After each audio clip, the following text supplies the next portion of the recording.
everyone, to Art Embraces Words. My name is Denise Nomura, and I'm the president of the Loma Arts Council. And we are thrilled to have you here today for our fourth virtual Art Embraces Words, and actually our final event of the year. Our program today consists of 3 authors and 2 artists, and we want to thank them all for being here today and sharing their stories and their inspiration for their work. I do want to mention that sadly we had one of our writers, he was unable to join us today. That's Jim Gunninchin, and he had to drop out due to a family emergency. We especially want to thank the Lafayette Community Foundation, who helped make today's event possible as well. And first I want to tell you a little bit about Loma Arts Council. We are a nonprofit organization of volunteers, and our mission is to ignite and sustain artistic expression and appreciation for all ages in the Loma community. Currently, we have 10 active programs, and our creative board members have worked really hard this year, of course, due to the pandemic, to change our face-to-face events into virtual programs, such as Art Embraces Words. We have so many opportunities for the members of our community to showcase their talents and also to get involved. So please check out our website at lomarendaarts.org and find out more information. Now, I know that all of you have become experts in Zooming, and since it is now part of our lives. I would still like to mention that we are reliant upon the internet and Wi-Fi, and as such, we will do our best to run a very smooth show, and we will roll with the glitches as they occur. And we do thank you for your patience and your support. Now, Art Embraces Words was the brainchild of Elana Olowski and Natalie Wheeler. And to begin our program today, I would like to introduce you to one of these co-founders, Elana Olowski, who will explain how this event came to be and what truly it is about, and also a wonderful announcement about the artists that are included in today's show. Elana? Hello, everybody, and welcome to Art Embraces Words. In this program, art truly embraces the spoken word and vice versa. I was at an art exhibit and became entranced, which happens. I had already been asked to create a program to fill a gap in the cultural landscape in Loma, a place for adult writers to read their work. I realized that was how I wanted emerging writers to feel when they read their work, surrounded by that feeling state that only original art can create. I don't think any of the artists would disagree with that. As many of you know, having an idea is nowhere near making it real. I told Natalie Samuels Wheeler about the idea, and she was on board immediately. We met with Andrea Firth and Janine Dubois-Blanc from Diablo Writers Workshop. They outlined a structure and worked with us to fine-tune it. Without Natalie's know-how in the writing community and her willingness to take on becoming a Zoom webinar czar, we wouldn't be here today. Community support has been robust for the program, especially Lafayette City Council member Cam Burke and the Lafayette Community Foundation. So now would you like me to talk about what's going on in Golden Gate Park? Yes, absolutely. So many of you may know that there is something called the DeYoung Open happening in Golden Gate Park through January 3rd. It's the 125th anniversary of the DeYoung Museum, and the Fine Arts Museums of San Francisco created an exhibit. 7 jurors reviewed 11,514 artworks submitted by 6,188 artists from 9 Bay Area counties. They accepted 877 artworks by 762 visionary artists. Karen Frey and Judith Feins, who are artists showing us their work today and speaking about it, both have work hanging in this show. It's a once-in-a-lifetime experience, and we want to encourage all of you to go there to check it out. That's wonderful. Thank you so much, Elana. I'm super excited about that show, and I have tickets in December, so that's very exciting. All right, so now let's get started. We're going to start with our first writer, and her name is Marlene Dotterer. And I'm sorry, Marlene, if I said that incorrectly, Dotterer of Pleasant Hill. Marlene has a background in geology, working for a national laboratory and running her own business as a personal chef. Marlene is also the past president of the Mount Diablo branch of the California Writers Club. She says she writes to silence the voices obsessed with the possibilities of other worlds and other times. Today, she will be reading from an excerpt from her novel, Worlds Apart. And thank you so much for being here today, Marlene. Well, thank you. I'm very pleased to be here, Denise. I'm very excited to read this little story. This is my fourth novel. It's an urban fantasy, which if you're not sure what that is, it's a fantasy that takes place in modern times. And it's a kind of racy, as you can probably tell from the cover.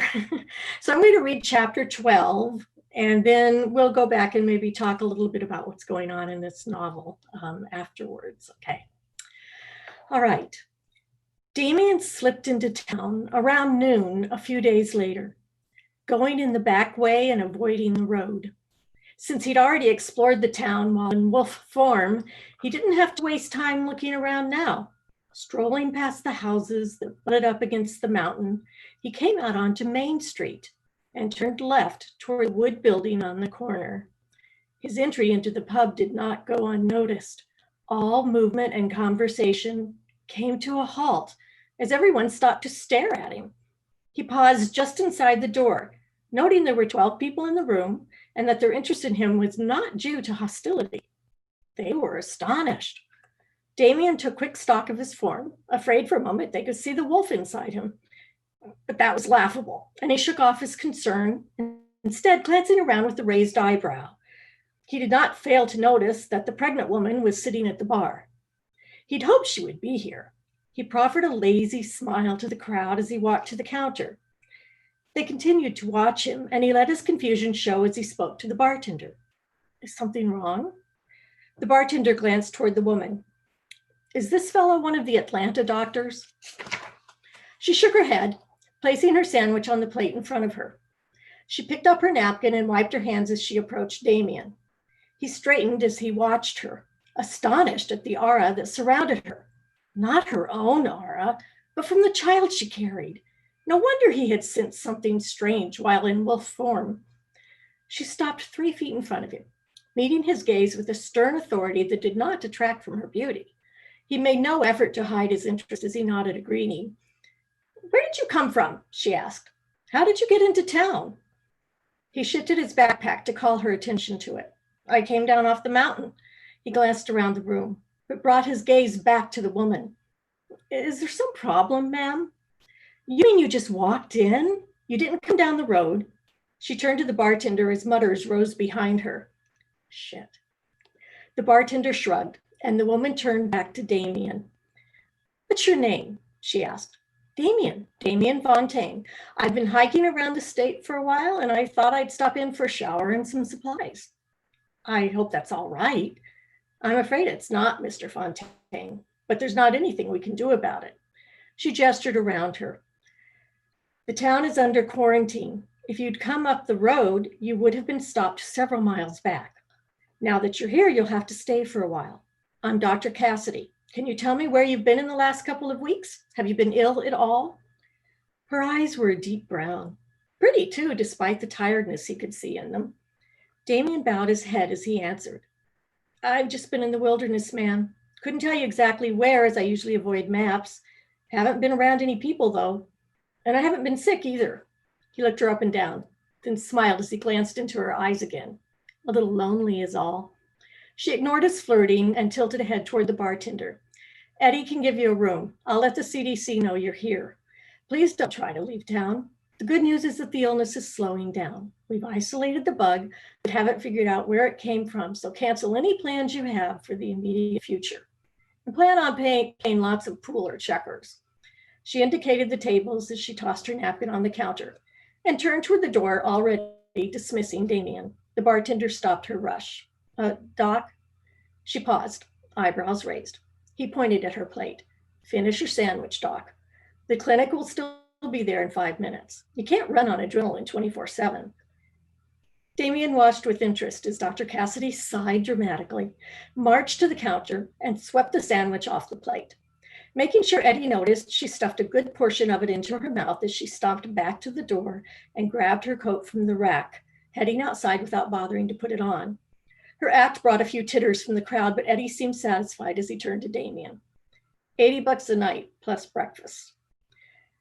Includes breakfast. Damien loosened his pack, letting it slide to the floor. He pulled out his wallet. I'll take one night, but I wasn't expecting to be stuck here. I don't have the funds for a long stay.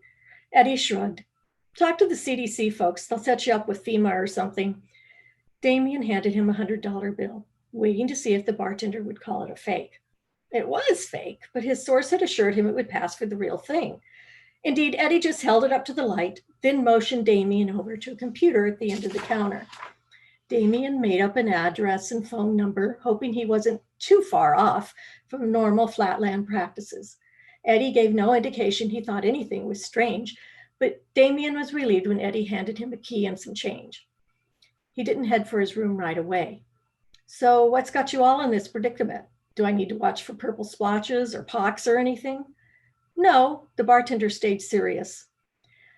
Some kind of food poisoning, they think, just all the usual lovely symptoms that go with that. I can guarantee the water and food we're using now are safe. So if you end up with it, it's because you've already been exposed. Hope like hell you haven't been. It's a bad one. His final words were punctuated by a deep tolling bell, reaching them from outside. Damien looked around as all the tavern's customers began to push away from tables or the bar, tossing money down.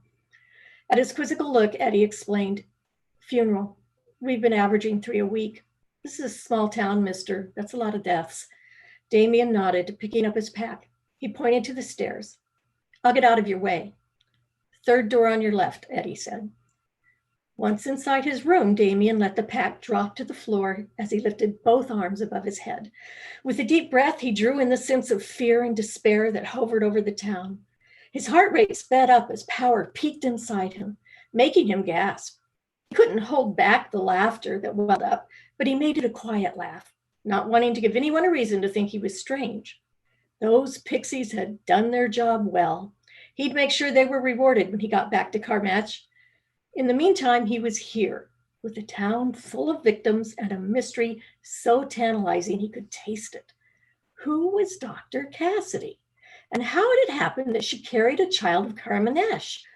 Who had fathered her baby? He thought back to the indicted portal and the challenge left by the mysterious werewolf. It couldn't be him or she'd be dead by now. The keeper, perhaps?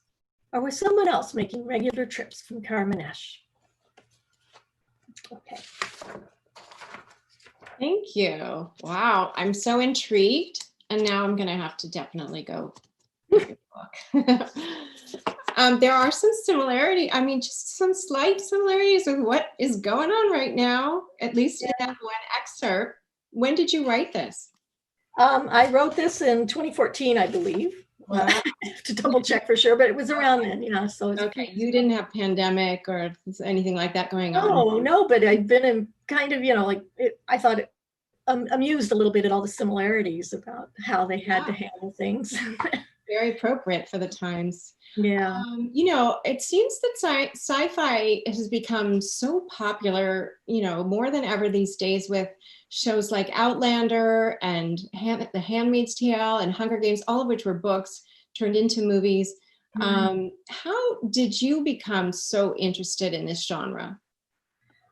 When I was 8 years old, I read A Wrinkle in Time by Madeleine L'Engle, and I was hooked. So I have been reading science fiction and fantasy since then. Right. Devouring it is probably a better word. And how do you start, where do these ideas come from? How do you develop this process for a story? Honestly, I get a lot of them, I guess, from other books and from TV shows, movies, that kind of thing. But so much of it is just, you grow up thinking this way and seeing the world in this way. Mm-hmm. It's just there, and there's just things that you've always wanted to try, or something, and explore a world in a certain way. Mm-hmm. So it's just a chance to do that. Okay, wonderful. And before you really got going in your writing career, did you take workshops? Did you take courses? Do you have a writing group that you work with, or is this completely on your own? Oh, well, no, I'm still part of the Young California Writers Club, Mount Diablo branch, where you mentioned I was president for a while, and I'm still doing several things for them. Very helpful. And yes. Groups, that kind of thing. I had taken writing classes in college, and I went to college late, but nothing specific. I just love to write. So. Right. Okay. Good. And is there any advice, because this show, we like to, promote the show to emerging writers, people that are just starting out in their careers, or maybe just thinking about, like, I'd really like to write this down, but I'm not sure how. Is there any advice you could give to people about how to get started? Right. That's, the blank page is your enemy. And so just fill it. And when I first started writing, I used a little program called, I forget, it was like 750 words of crap in an hour or something like that. It was just, and It was, just every day write 750 words in whatever you're writing, or whatever you want to say. Just don't worry how bad it is. Just write. And that's how I got my first novel done, was just putting the words out there. Yes. And then you go back. Get it on the paper. Yeah. All right, great advice. Well, thank you so much.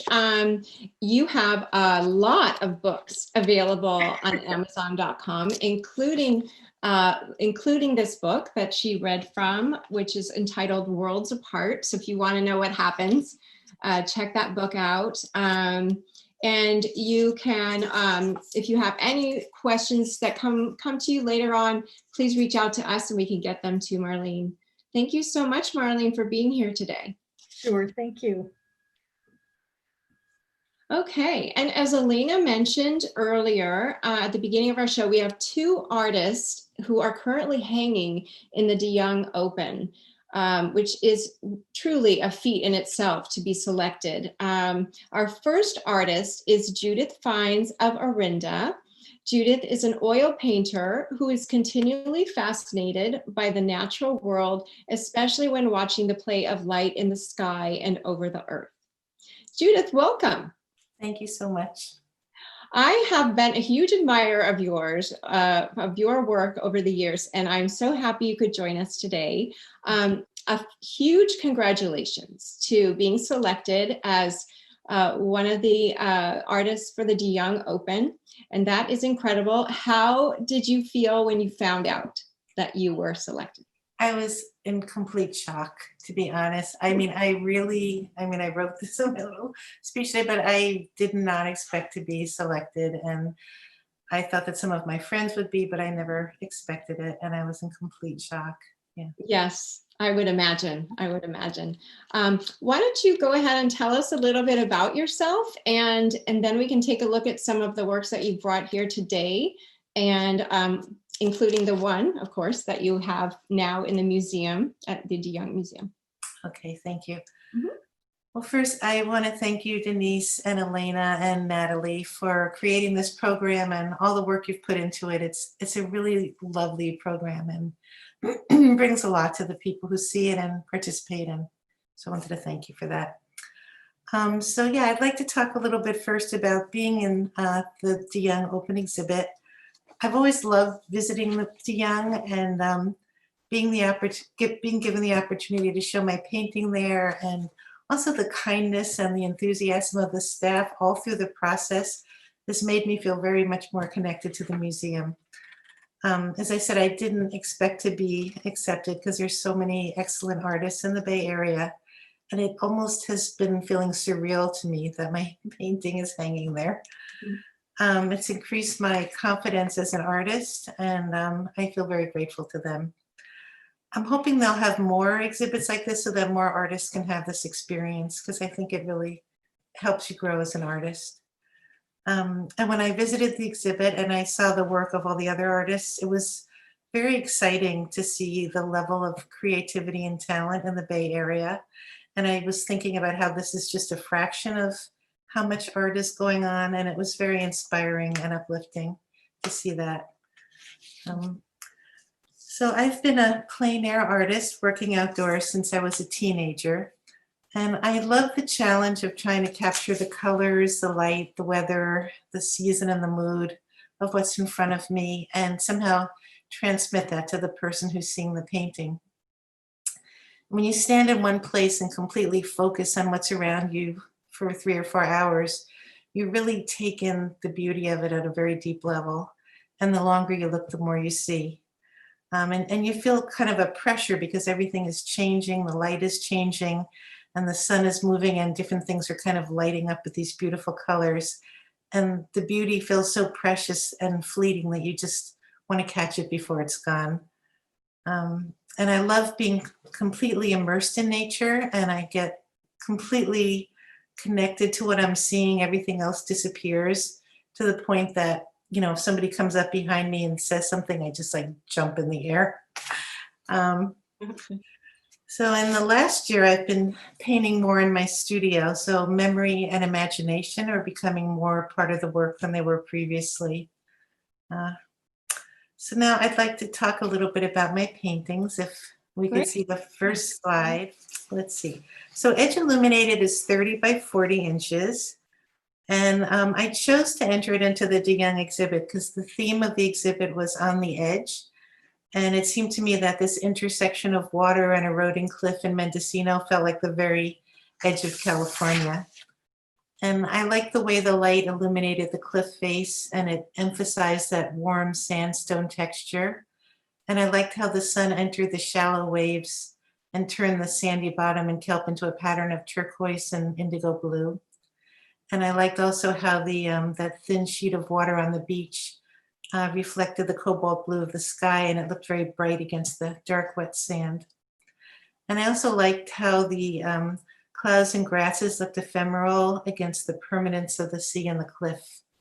And I liked the mystery of that distant cliff out beyond the water with the fog. It almost seems like you can feel the waves moving. That's how well you captured this. And the reflection of the sky onto the beach, most people wouldn't even think of doing that, but absolutely that just makes so much sense and ties it all together. Yeah, it's beautiful. Oh, thank you. So this painting is also about time, and the slow erosion of the cliff face reveals ancient layers, and the rhythm of the waves that you feel echoing the rhythms in your breathing and heartbeat, and the slow drifts of the cloud, and the sense of the life cycle of the grass because some of it's golden. You feel a sense of time with all of those things. When I paint in plein air, I always feel like I'm looking at time in 2 different ways. On the one hand, I'm trying to capture that one particular unique moment, a specific point in time created by the season, the time of day, the temperature, the wind, the air quality, and anything else that's going on. And I want to bring that particular experience and moment to the viewer. But at the same time, I'm aware of painting a record of elements that have been there for eons. The land, the water, the life force of all the plants and animals surrounding me all feel like they have an enduring permanence. And I hope that that comes through the painting as well. Absolutely. Thank you. So the next painting, the next slide, is called San Pablo Reservoir with Fog. This painting is 36 by 48, and I painted it in a large format, hoping to show the magic of this experience that I had. So last year, East Bay Mud, the water utility company, invited me to show my paintings in their public gallery space in downtown Oakland. And I decided to do a series of paintings of their watershed properties. And it was really a huge space. So I wanted to share it. And I invited my friend Sheila Reed, who's a wonderful photographer, to share the exhibit space with me. And we spent a few months traveling around to rivers, lakes, and reservoirs that Ebmud owns. And we went in different seasons and times of day to capture the images. One very early, very dark, frosty October morning, we went to watch the sunrise over the San Pablo Reservoir. And there was this bank of fog that appeared over the far hill, and it slowly rolled toward us across the water while the sun was rising. And the rising sun glowed through the fog, and it created a swirling atmosphere of rose and gold. And then just as the sun rose over the water, it created that patch of glittering sparkle on the water surface. And then it sent a beam of light shooting up through the clouds. The whole display was an incredible show, but that one moment was the image I wanted to portray in the painting. Beautiful. Thank you. And the last painting is the Merced River. Okay, that's Merced River in Yosemite Valley. And I like this scene because I like the late afternoon light on the face of the mountain, and it made it glow with a warm peachy kind of color, while the stream below is in a cool lavender light, and I like that contrast. And when you look out from the cool shadows of the stream up to the soaring bright cliff face, it gave a very regal feeling to the scene, and that inspired me. Beautiful. It's Thank gorgeous. you. And in contrast to that cliff, the quiet foreground has a small grove of trees on the right in shadow, so that gives your eye kind of a peaceful place to rest. And the pine trees also are kind of a dark, mysterious, quiet place. And the water it's actually pretty low here, it was in the fall. So it was moving very slowly, and it created a slightly distorted, wavy, shimmery reflection that was a lot of fun to paint. That's gorgeous. We have quite a few questions, so I think we probably should go to the Q&A, if that's okay. Well, first of all, Dawn Svedberg says, congratulations, Judy, you are amazing. Oh, thank you. And also, Susan Gorel said, your work is beautiful. Does your process include doing a sketch and or color study first? And do you complete the works on location or in studio? Okay. Well, I would say like all of the above are true. I mean, I do sketches, I do paint on site in plein air and finish in 3 or 4 hours. And then sometimes I take those sketches or I take photos and I paint in the studio, particularly a bigger piece, I'll paint in the studio. So. Great. And then we also had a question from Rita Zwerdling. Where is the scene that you painted currently displayed in the museum? I think you might have answered that, but if you can tell us again. Okay, it's in room 6, or salon, they call it salon 6. Okay, so it's in room 6, and then I'm not sure if she meant where was the painting, like when you painted it? Oh, that's probably, because I know that she's actually seen it. So that first painting that's in the museum, it's in Mendocino. Oh, okay. Yeah. All right, terrific. All right, good. And if there are any more questions, please do let me know in the Q&A. Just wanted to ask you one more question, well, a couple. Has your experience of being in the De Young Open changed your attitude about your own work? I think it's given me more confidence. So, you know, it's inspiring. I think I was feeling a little bit, you know, lower energy with everything that's been going on, but it just got me painting again, and I've been painting a lot. So. I'm sure that the pandemic has definitely influenced you as well a little bit. Yeah. Yeah. Dan Sue asks, how does painting taken from memory differ from those done on site? Does your memory emphasize? Hi, Dan. Yeah, it does change it because it's hard for me to even put it in words, but I think the feelings about the place will come out more even than what was actually there, which is hard to explain. It might get a little more simplified, but certain things get emphasized more. Okay, great. All right, and one last thing, Barbara Breslau says, so beautiful. Thanks for inviting us, Judy. We can't wait to see more of your work. So just wanted to get that in. Thank you so much. Let's see, we have We have so many questions for you. Unfortunately, I think we're running low on time, but thank you so much, Judith, for being here today and for showing us your beautiful work. Thank you so much. And you can see Judith Feins' work on her website at judithfeins.com, as well as if you're local in the de Young Museum until January 3rd. So please be sure to check that out. And now next up, we have a writer, Gray Johnson of Moraga, who is a professional in the healthcare IT world. She's also a novice memoirist and will today be reading from her story entitled Birthday Boy.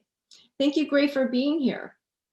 If you would like to tell us a little bit about yourself and the book you're working on, that would be great. And then we can go ahead and start. Well, I would like to say that I am honored to be here and to follow the two amazing artists, writer and artist who just presented. I have only been writing for a couple of years, and I've done it only sporadically so far, so I am not published. I'm writing just stories of my life, and what I'm going to read is just one little snippet Yes. of my bigger story. Wonderful. Go ahead.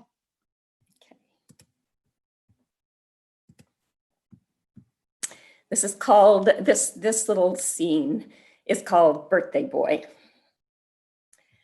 I jump across the country like it's nothing and arrive bouncy, flouncy, little black dress, fun scarf, even the nylons he likes. Warm when I left California, it is icy cold in Denver, gray.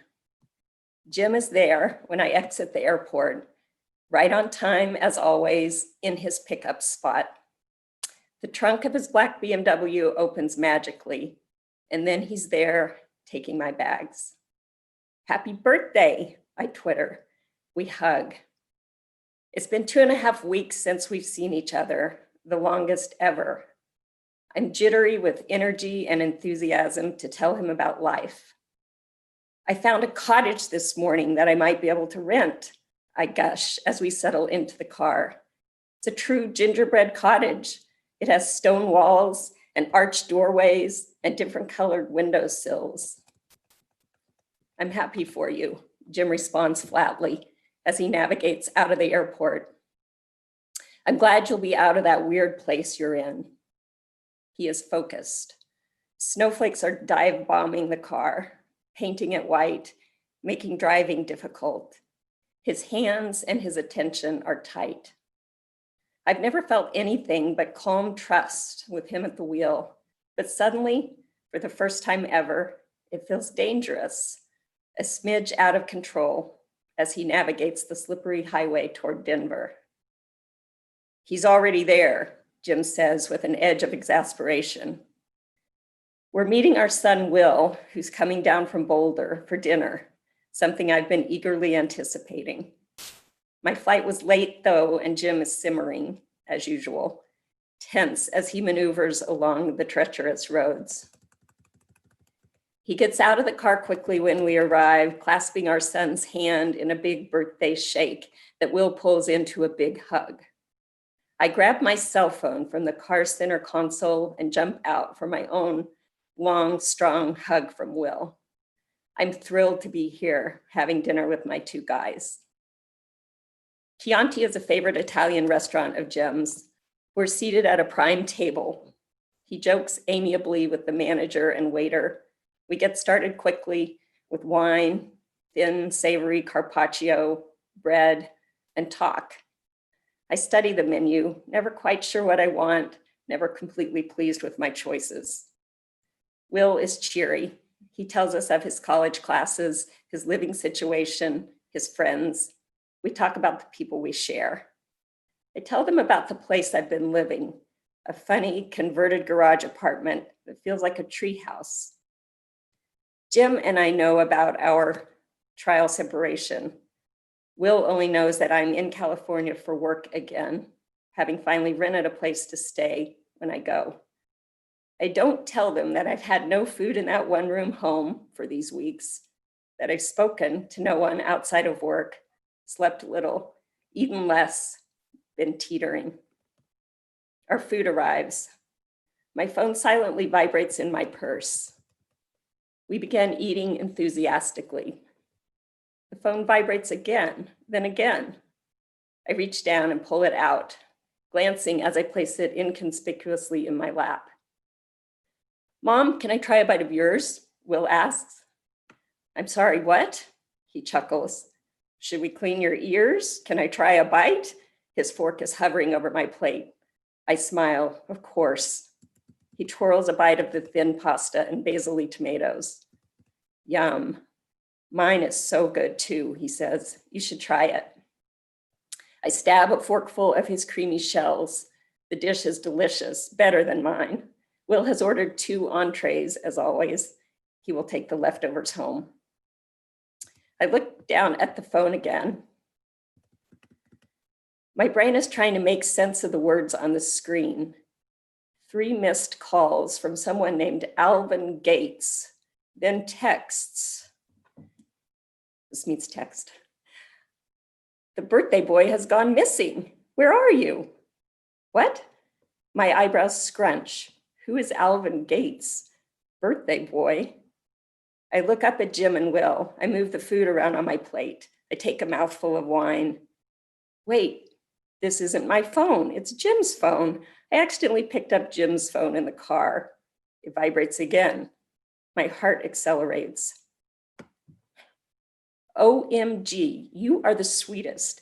It's your birthday, but I find a present at my front door. My face is hot. Will, are you coming home on Saturday like we planned to help with the trees? Jim is asking. My throat has closed. I feel my pulse in my eyes. I don't know if it's going to work. I have a big test on Monday. I have to study, Will responds. Despite the murkiness in my head, I am clear that Will has no intention of spending his Saturday driving the 3 hours to come home. Jim is angry. Will, it's always the same with you. We had an agreement. I understand if you need to study, but I was counting on you. Didn't you know about the test before? Will adjusts in his seat, opens his mouth to talk, but Jim leans over the table further. When are you ever going to start acting like an adult and get your life in order? I can never count on you. Now I won't be able to get this work done. You kill me. Vibrate. What test is it? I asked. But before Will can answer, I say, actually, Jim, Will's in college. Can you imagine leaving college to go help your dad? I would never have even considered that. In college, you're focused on college. I think it's reasonable that Will gets to be focused on college and not come home. Jim turns to glare at me. Why do you always have to do this? He didn't have to say he'd help me, and he did, and I was counting on him. I lost my place.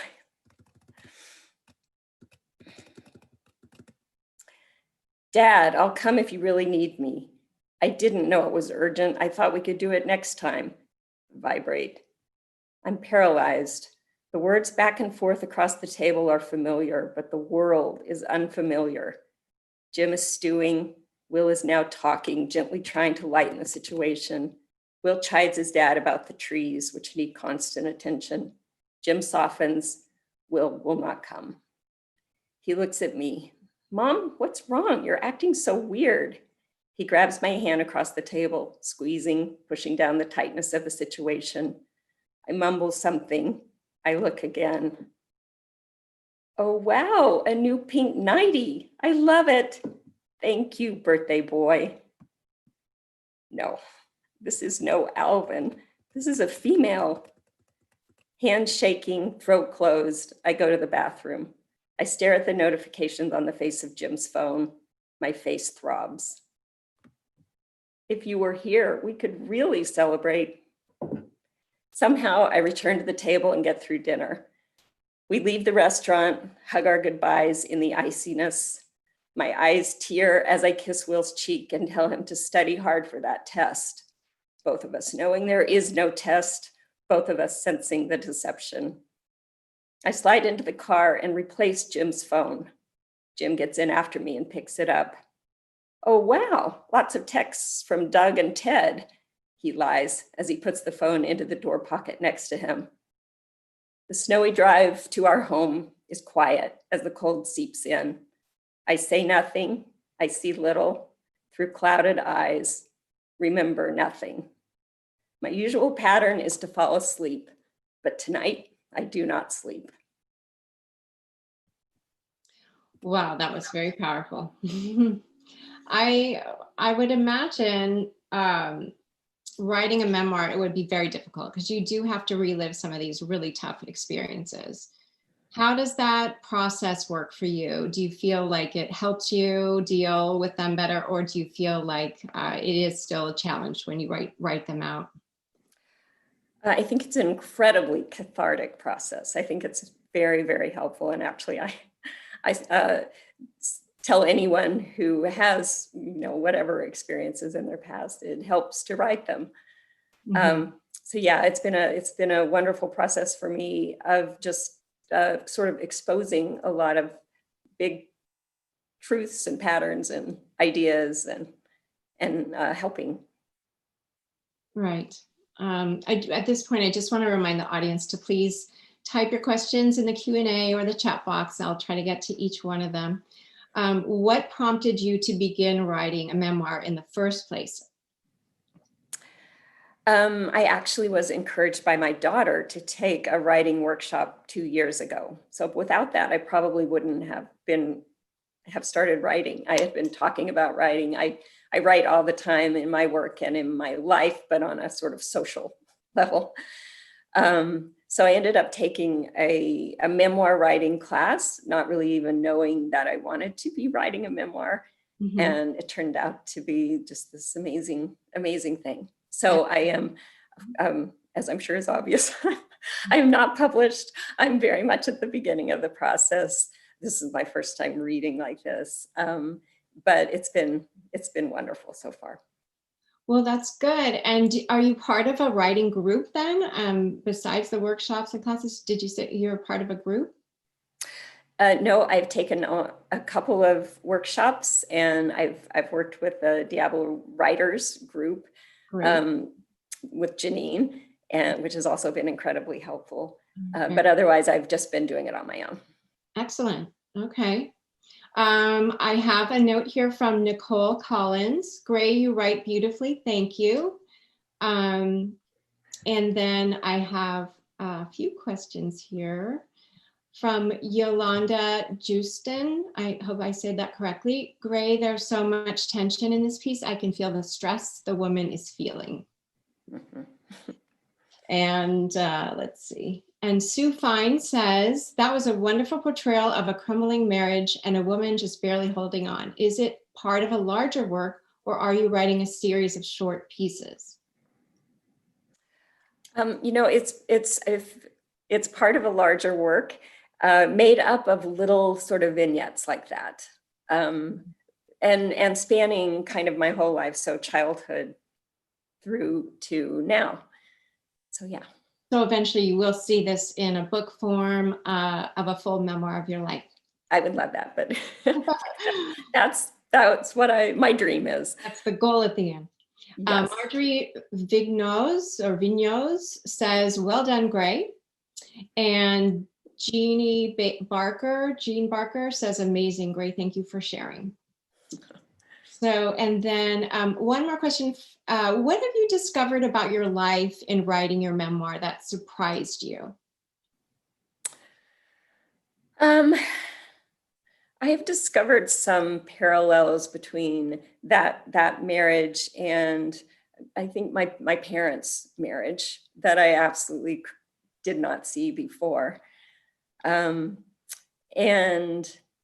discovered a lot about myself and life in general, I think, and truth. And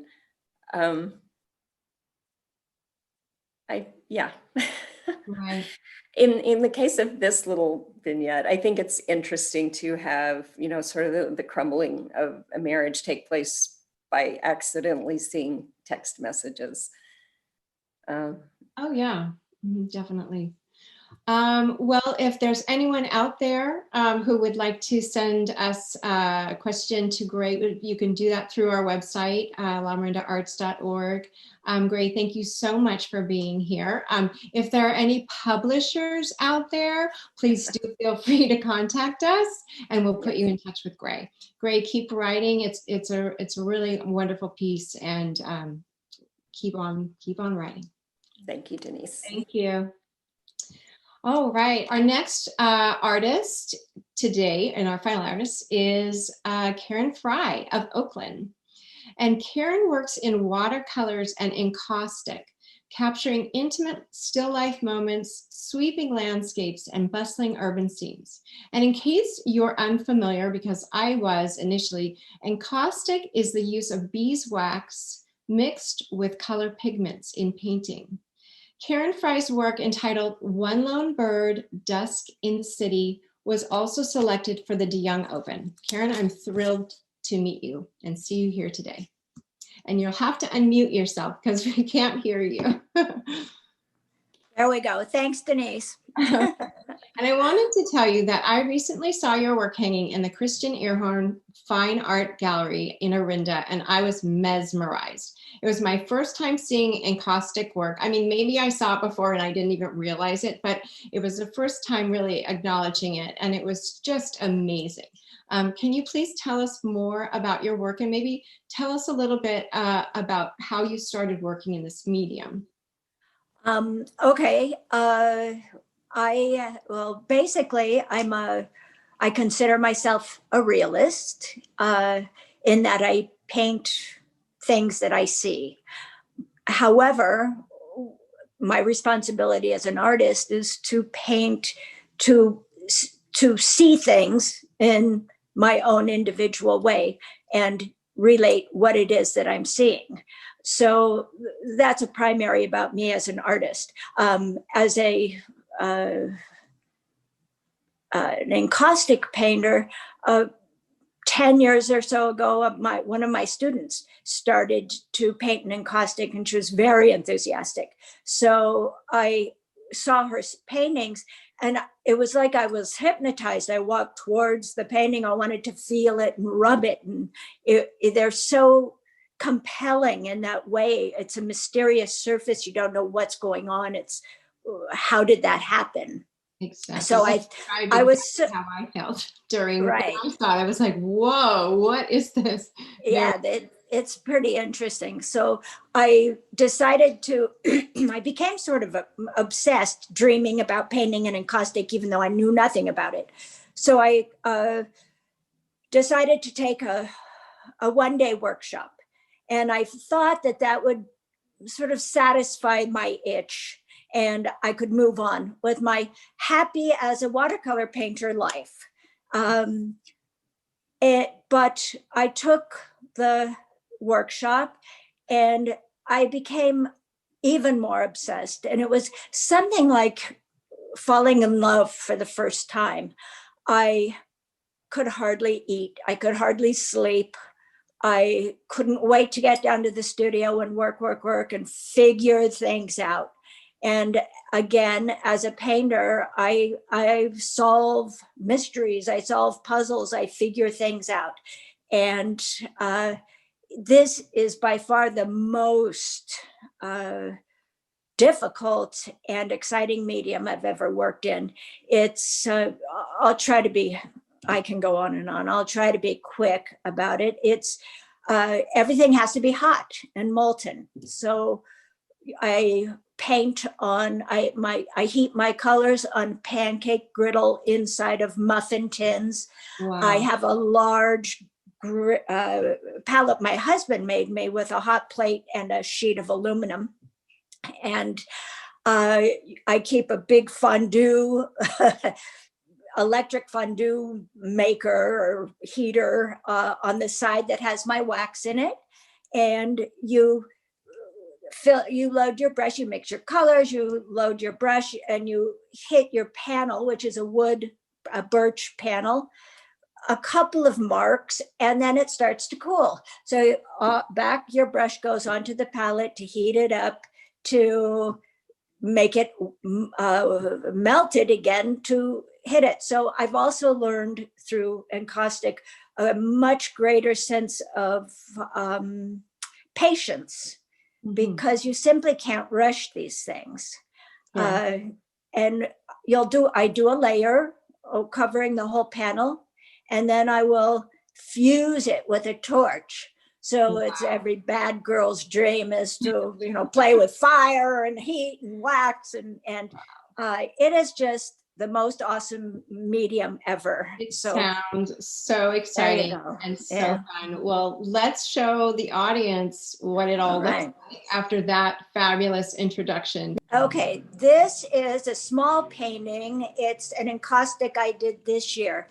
And I've been really feeling graphic imagery this year. I think things are a little cut and dry that way in my mind. So this painting is just an image from my office, and the light, I love light, just like Judith. And I thought I was walking into my office. I went, oh my God, that lighting is awesome. So I took a picture. I work from photographs because these things take forever. I do like to work plein air as well, but my encaustic is strictly a studio medium. So this is really just an interesting, simple, everyday image that is very paintable with the right lighting. And the other thing, and the other reason that I selected this piece for our meeting here, is that this particular painting, it's very interesting with encaustic. Once you remelt to finish a layer, things move, things shift, and things sort of morph. And it's a very interesting and fine line to determine when to allow that morphing to be the final painting. And it gives the paintings, for me, a very painterly look when they sort of wiggle and shimmer. So this was one of those paintings where I did a layer, finished the fusing, and looked at it and went, done, because it was just, I liked the wiggle quality factor of this painting. So that's light switch for you. Yes, it's wonderful. Thank you. Let's see your next painting. Let's see it. All right. This is, again, all three paintings are encaustics. This is a slightly larger one. And it is also an image that is, for my feeling, very graphic.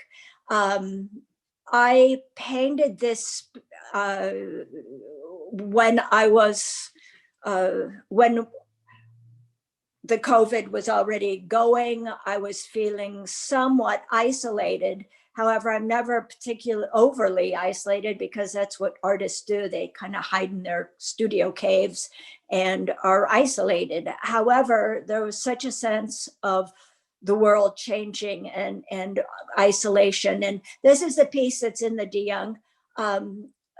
Technically, as a painter, I really was compelled to paint this, what would I call it? I wrote it down just to make sure. Oh, a tension between the sky and the buildings. And it's caused by two things, contrast in value, and also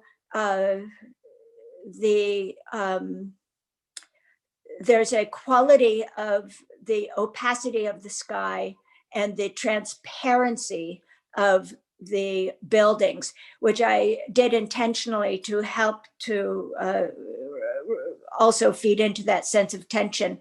And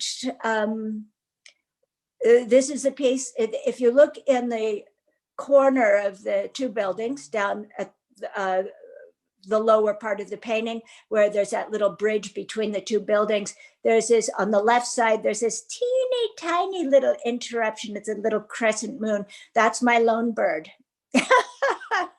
So, I was delighted, of course, to be accepted into the De Young. I was right from the top minorly concerned about how are they going to present 750 paintings, good God. And I went to the opening for the artist and a guest, and I was so knocked out by the curatorial task that was so successfully done. The show miraculously holds together and is intriguing and beautiful and not cluttery, which how could they not have it cluttered? But it's just fantastic. Yeah, so yahoo. And what room are you in, Karen? Oh, I'm in room number or Salon 3, which I think houses mostly the urban imagery. Fabulous. Okay. Yeah, And Christy, your thank next you. slide. Mhm. Yes, please. Okay, and this painting I did last year, so it has a much less stern outlook, I think. And this piece was inspired by, I took a hiking and sketching trip in Japan along the Nakasendo Trail, and I rounded a corner in the road, and here was this awesome rice field in front of me, and it was just so shocking and beautiful. And I painted it a couple of years later, and this painting I have in my house right now. And as a painter, again, here we go, I go back to this, and this is all about composition, primarily linear composition. So every line leads and guides you to something else, and every edge guides you somewhere else, and it moves around and around and around. And sometimes it sways and is a gentle curve, and sometimes it's a diagonal and a jerky sort of a Z. And I stare at this painting, and I love this painting because I still haven't found anything wrong with it. What could be wrong with this painting? It's absolutely amazing. Well, thank you. So one note I wanted to say, when I was listening to Judith speak about her work, and she commented on the reflection of the sky in her sand in the lower part of her painting that's in the De Young. And I thought, oh, what a coincidence and interesting, because the lower part of my painting also is a reflection of the sky and clouds in the sky. And the hills in the background of the painting up on the top of the painting are hills. So you don't really see the sky at all, except for in the reflection of the water. So well, like minds. There well you go. done. Hey, Thank I you. have some questions. I just want to make sure we get them in. Sure. It's coming from Josephine Sibolboro. How does working with different wood panels, birch versus olive wood, other types of wood, affect encaustic quality of the final painting? And she says, thank you for your beautiful creations. I've seen your painting at the De Young and at Christian Ehrhorn's gallery. Congratulations. Why, thank you. Let's see. For me, it would matter probably and not very much at all, because I take a panel, I put gesso that will take the addition of wax, or the application of wax, which is but anyway, I won't go into that. So it's covered with white when I start my painting. You can also start the painting, so it might, if you started the painting with no gesso on it, it would react physically the same with any wood. However, the wood color might differ and affect the overall glow of the painting. Maybe if you used it transparently and developed wax on it gessoed. Okay, very good. I also have just a comment from Abby Hayton, who actually lives in Colorado. She's a friend of mine watching today. She says, totally amazing. I'm intrigued and I will explore more here in Denver. I'm assuming for Encaustic Works. Are you hanging in Colorado by any chance? No, my grandson is going to college there, but no, I'm not hanging there. Oh, great. Great news then. One last question for you. What ripples do you think the DeYoung Open is creating in the Bay Area community and beyond, really? You know, I'm not sure. I really don't know. However, I have run into people I know and don't know who were also accepted into the show, and it's really pretty interesting. It makes you feel. It makes me feel like I'm really a part of a community. And again, a lot of artists lead a very isolated, solitary life. They don't get out much. And so this is just this vote of confidence that we're a family, and there are other weirdos out there like me and everyone here on this panel. And, you know, we have a community. It's great. It's a really great thing. That's a great way to put it. And I would love to see more museums. Wouldn't you do more, yes, more yeah. invitationals like this to their community of artists? No. Thank you so much for being here today, Karen. Well, thank you for having me. You're welcome. And if you would like to see Karen's work and you're in the Bay Area, you can visit the Christian Earhorn Fine Art Gallery in Orinda. I don't know how long you'll be there, but I will be gone at the end of this month. Okay, good to know. But I'll still have some work there. He's going to have paintings of mine there for a while. Excellent. And you can visit KarenFrey.com. Karen, and the last name is spelled Frey.com at her website, and reach her that way as well. Thank you so much.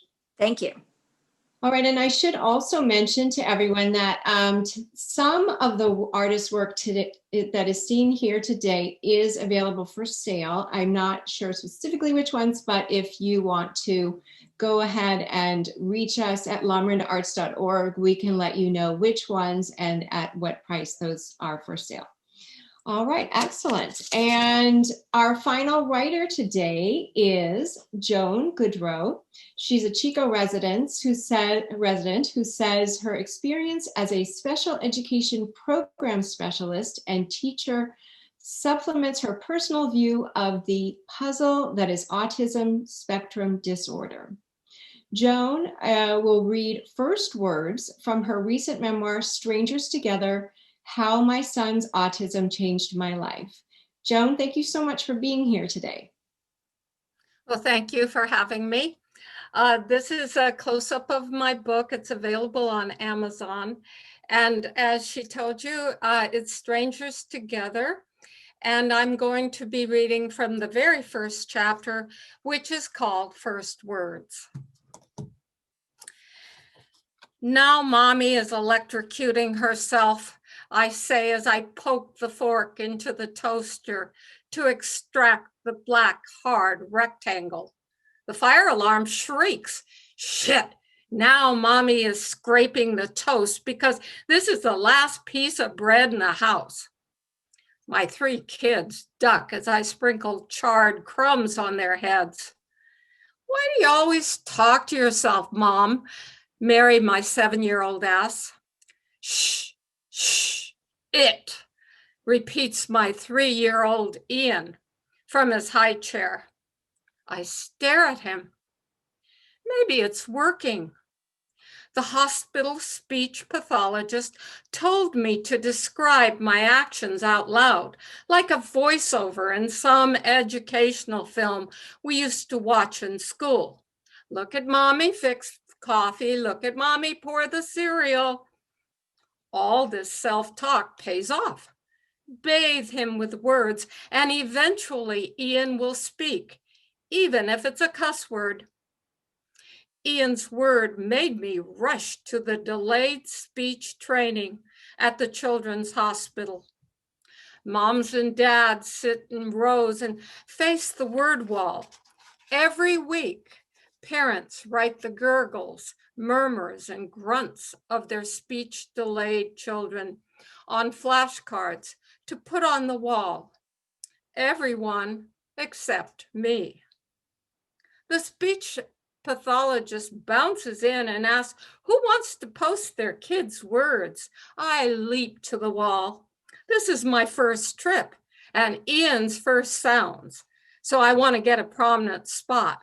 I tape 3 cards, shh, shh, and it. Might as well get credit for 3. Ian's first real word, says the speech pathologist. Most youngsters don't grasp the concept of it. I beam while the dads and moms congratulate me. But Ian doesn't speak again. The speech pathologist told us Einstein didn't talk until he was 5.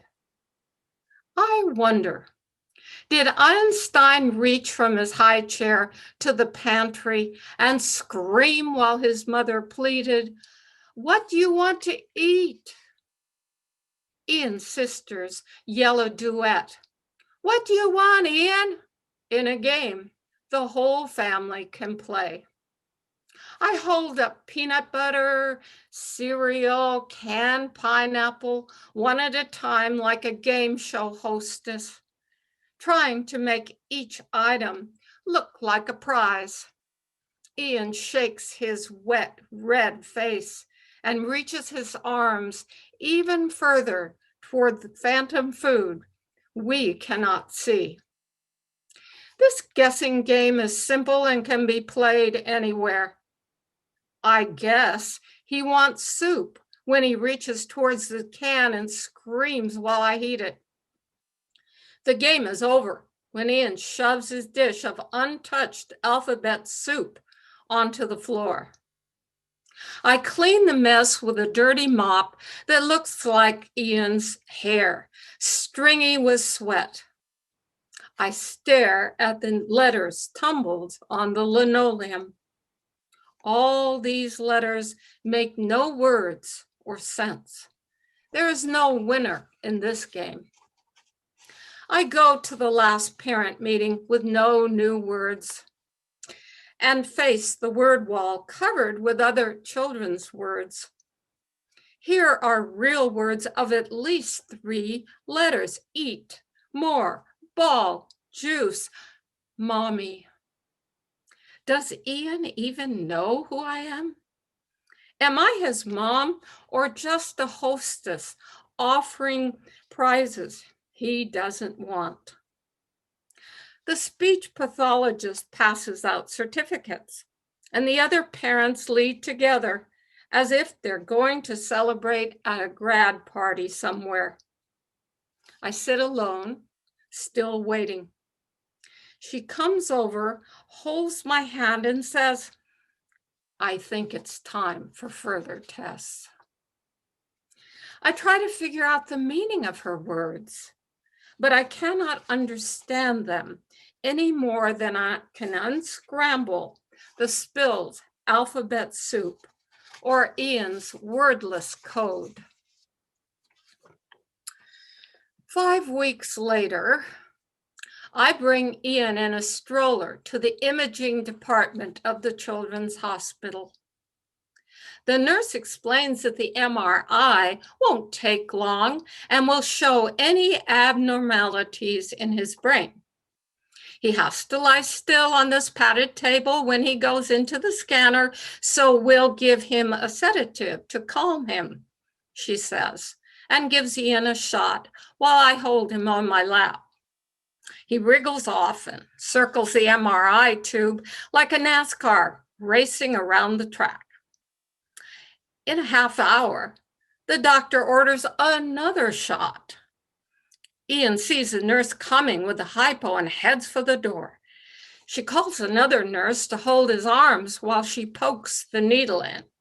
Ian screams and kicks her in the stomach. Don't worry, he'll calm down after this, the nurse reassures me, rubbing her abdomen. I try to hold him on my lap again, but he lurches, falls to the floor, and rolls back and forth. Finally, the doctor comes in and says we're behind schedule. I don't know why the sedative's not working because we gave him enough to down an elephant. Let's give it a go anyway. Two nurses grab Ian by his arms and legs, press him on the table, and strap his head, chest, and arms. Ian bellows like an elephant that is not sedated, but wounded. He starts to choke and sprays the nurses with spit and snot. The machine grinds and the table creeps into the tube like the car wash tunnel, which scares Ian so much that our car is always dirty. I cannot move, as if I too were strapped down. I watch a show. I cannot stop or leave.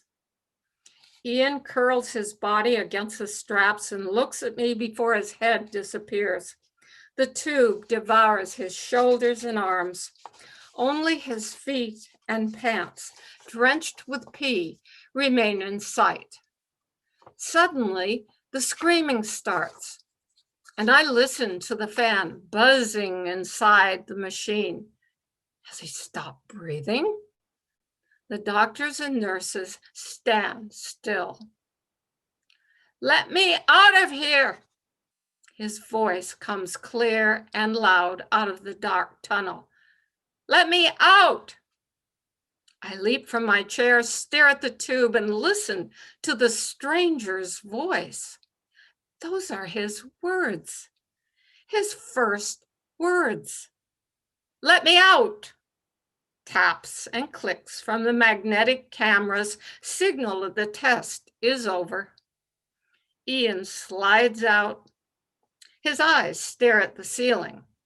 I lift his stiff body and put him back in the stroller. He does not look at me. Ian falls asleep in his car seat on the ride back home because the sedative has finally kicked in.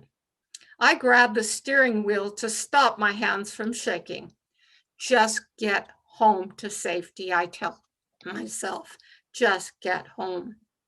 I carry him upstairs to bed and clutch the banister to steady my legs.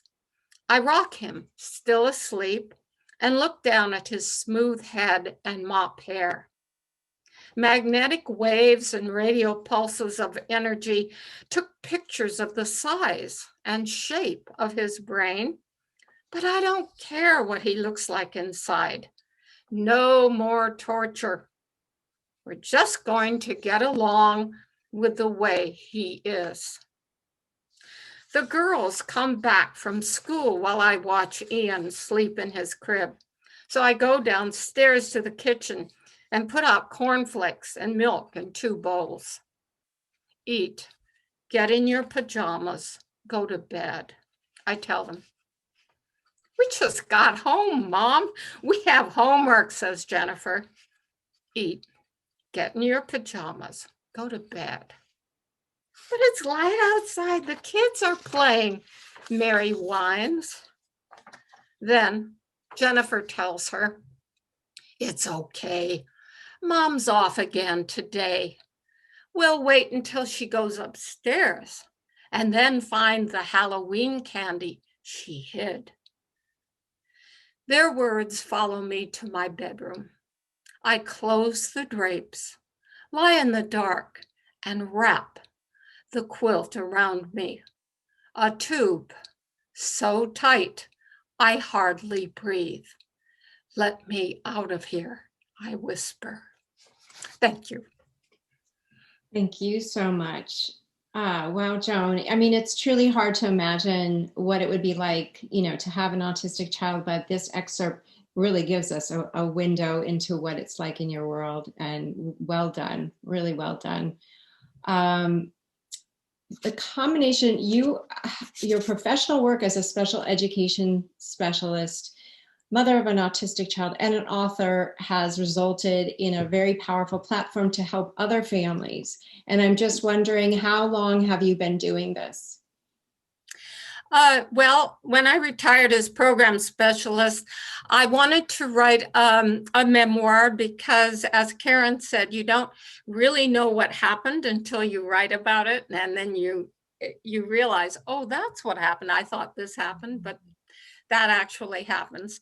And when I wrote it, I realized that Ian is an adult now. So I wondered if parents with newly diagnosed kids, whether they went through the kind of the same things that I did, because now there are more services, there's more support available for autistic children.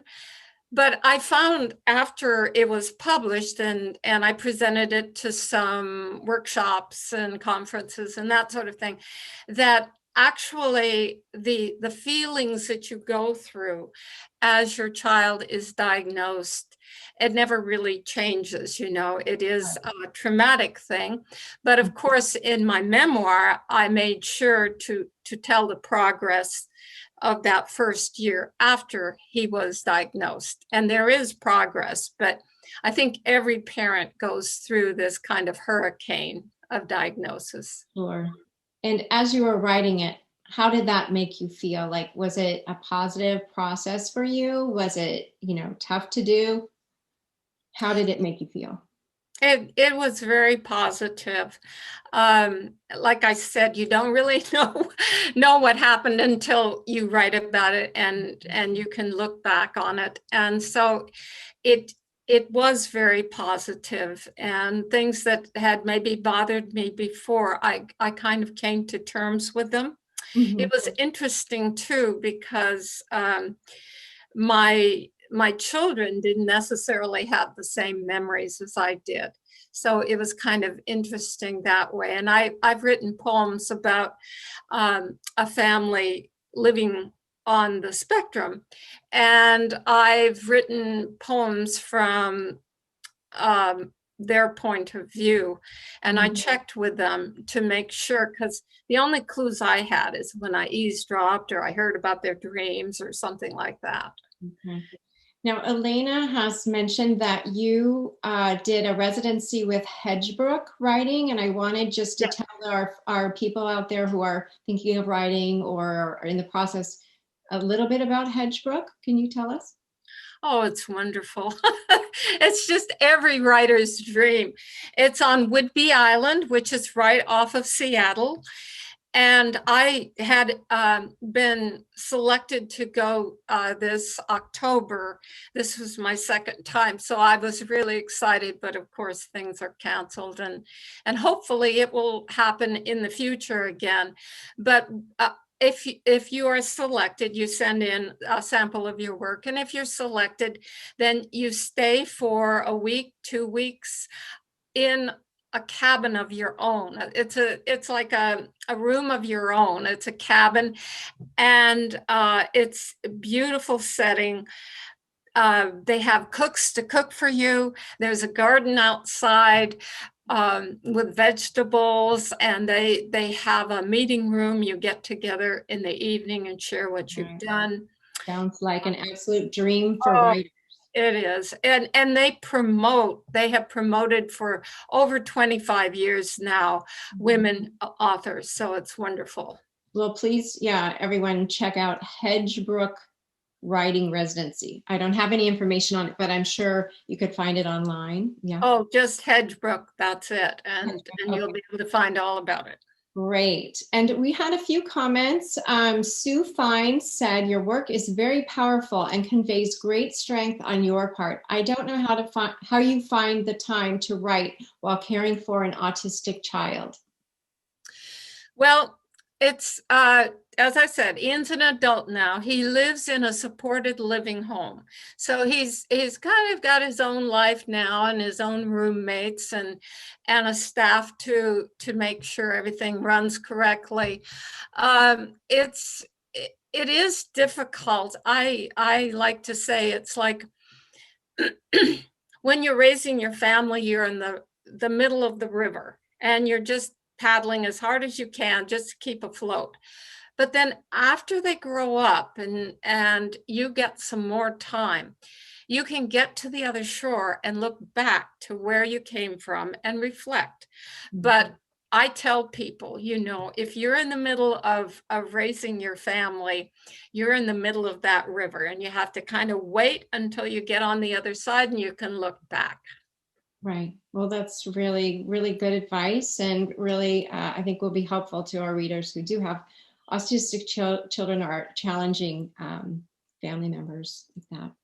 Well, thank you so much, Joan. You can find Joan Goodrow's book on Amazon.com. You can also reach out to Joan on her Facebook page, right, Joan? And that's Joan Goodreau, Oodreau, Goodreau. Thank you for being here today. Oh, sorry, Gray Johnson just came in. Such a powerful piece, Joan, our other writer today. So thank you. And thank you for being here. Well, thank you again for inviting me. It's been such a pleasure to share this with artists and other authors. All right, wonderful.